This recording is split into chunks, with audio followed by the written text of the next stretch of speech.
Welcome back. So we're going to have to do two different kinds of API routes here, except both will go to the same API route. But since we have two different API requests we're making, one where we're just posting one stock, and another one where we're posting two. Different things are going to happen depending on which one we're doing. So I'll actually split these up. So we have this route, right? We have the route to stock prices. That's the one we're working with. We don't need any other routes. But in this, we're going to have a get request. And that get request is working with everything. As I said, we're not working with a post request or update or anything, because all of that is happening inside this get request, which makes it a little bit weird. I'm actually going to rewrite this to an error function, just because I like that. And I'm also going to change these ones to consts. And this one needs to be required Mongo client. Without the Mongo client like that. I don't need this one at all. So in the get request here, we're going to have to go for an if array.isArray of rect.query.stock. And this one alone is essentially enough for us to check if we have one or two stocks passed in. If it's not an array, then we only have one stock. So we actually don't want to check for array.isArray, we want to check for not array.isArray. And then we go for const requested stock is equal to rect.query.stock. And then we'll go for that stock data equal to an empty object here. We'll pass stuff into it later. And then we'll use this request library that we made sure we installed. So this one works like this. We're going to make a request towards a URL.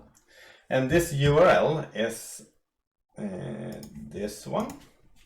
So we want to have this URL itself, and that's the base URL really. And then we have a slash here, which signifies that the URL is ending, obviously, or the base URL is ending. So after this, we'll have a v1, which is a API server version. Hopefully, most of them are, and v1 means that it's the first version. And inside of this, we have stock slash, and here is why we're having a template string, because we want to pass in something special. So we want to pass in requested stock, which is that one, and slash quote. And what that is not up to us to decide really. And then we'll go for error and response here. And if we have an error, we make an error check, obviously, and we just go for console error.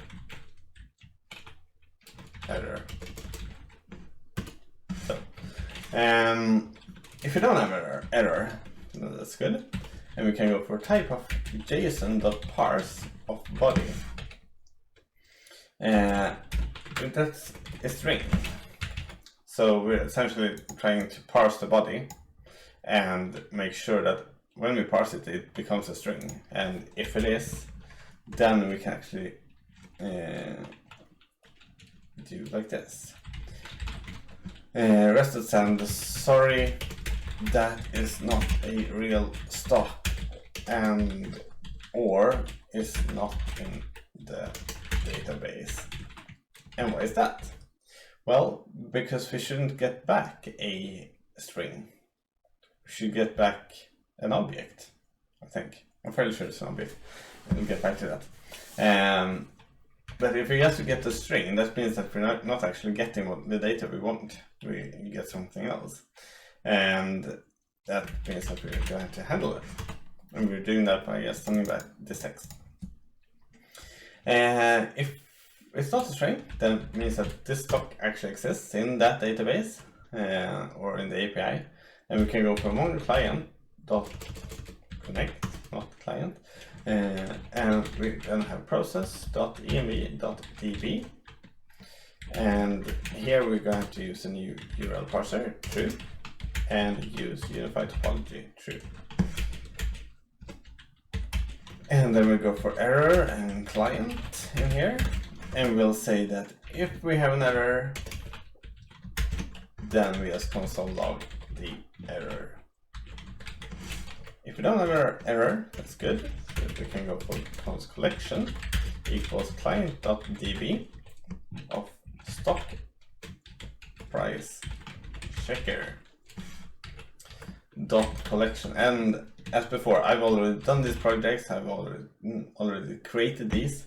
So I have a database here that's called a stock price checker, and inside that I have different stocks where I just save the stocks. So whenever if I enter something here and I click get price, I also save the stock if it's not in the database, and that's what we're gonna do too.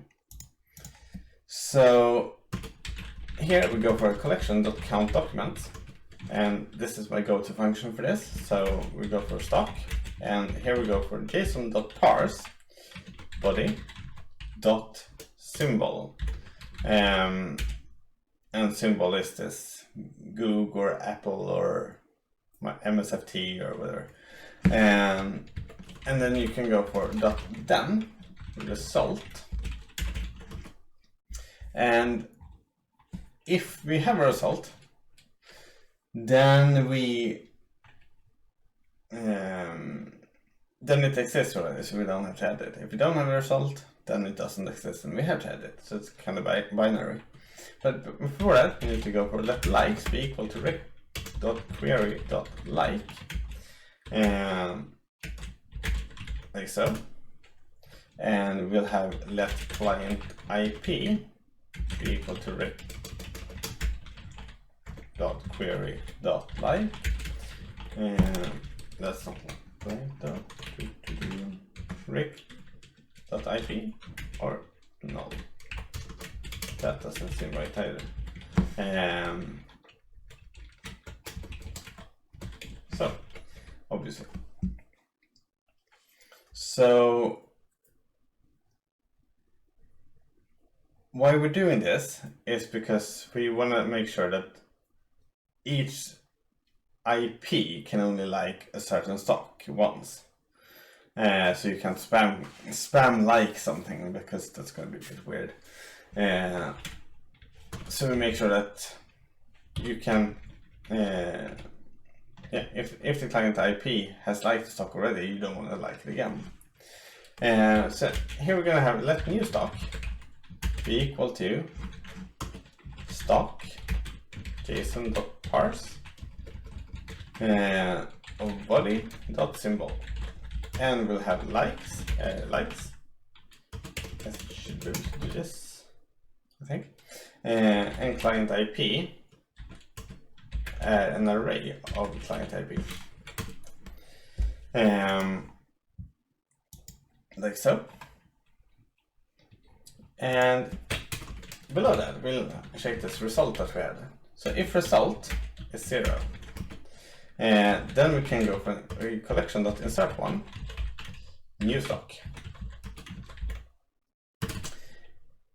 And then we go for stock data is equal to, and stock data we created up here, so it's an empty object right now, but we'll have stock data, and stock data is going to be stock is json.parse body.symbol, and it's going to have price, which is json.parse body.latest price. So you can see that when we parse body, we're getting an object with symbol and latest price on, and that's what we want to have. We want to have that object. We don't want to have a string. And then we pass in likes as well. And then we just go for rest.send stock data, like so, and client.close.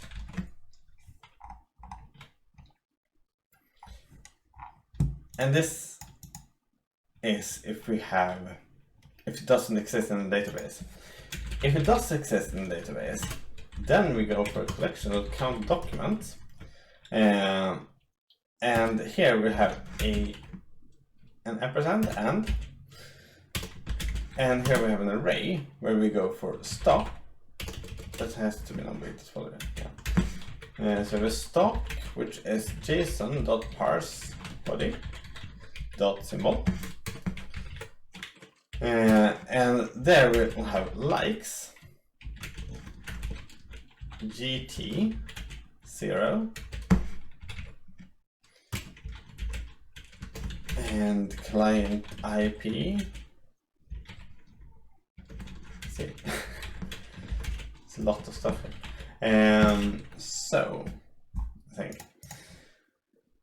So basically we're checking if this stock has likes that's greater than 0 and the client IP. There has to be a comma. So we're checking that, and let's see, I need to make sure I'm on the right one. So there we have that. Yeah, then this is count document is a promise, so we can actually continue this with then.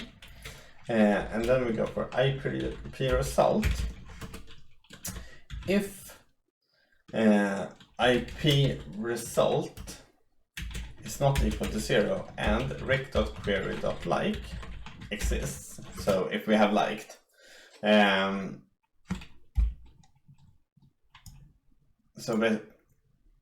how do I put this? If the IP has already liked something, essentially, then we need to do something about that. So rest.send, you're not allowed to like the same stock twice. Sorry. And then let's close the client, like so. And else if we have several cases here, if rec.query.like. So basically this first one is checking if we have an IP result here. If that's not 0 and we have a like, then we do this. But if this is not 0, if this actually is 0, then we don't have to check if it is, because we know that it's not 0 because it's passing this one. And then we just check for this one, if is this true and the IP has not liked anything. Well, then we go for a collection dot find one and update, please. So and we'll update the stock that matches json.parse body dot symbol. So, and that includes likes, and we go for +1 there. So we add likes to that. And let's see, did I close that? I should not close it. I should do this. It's a lot of objects here. So in here we also do push client IP dot is then rec dot IP, like so. So basically we're matching this stock that we liked with +1 likes and the client IP. I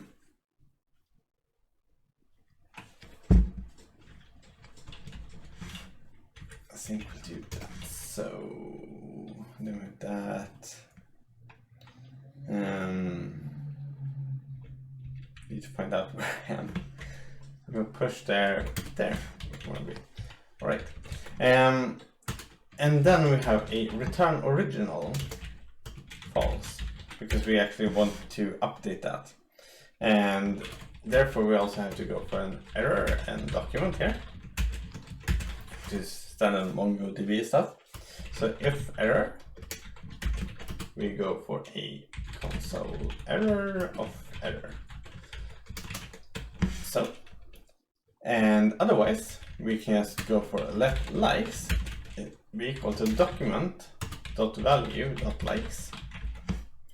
And then we say the stock data is equal to stock is json.parseBody.symbol, and we'll have a price, which is json.parseBody.latestPrice, and we'll have likes. And then we just go for rest.send stock data, so in client.close. Alright, and then we'll go back here and we'll find our else if, and that ends there. So we can actually do this. So, and here we'll just write else, because if neither of these are true, then we'll just have to handle that. So we'll do stock data. We have stock. I'm actually going to be lazy and do this. And here we just pass in that and we return this again. So, and this, all of this is the case for if we have one stock passed in. So everything from the array that is this one here. So we can do this if we only pass in one stock. So everything from, let's see, put that one there. From here on, we'll have if we pass in 2 stocks. And that will come in the next part. So see you then.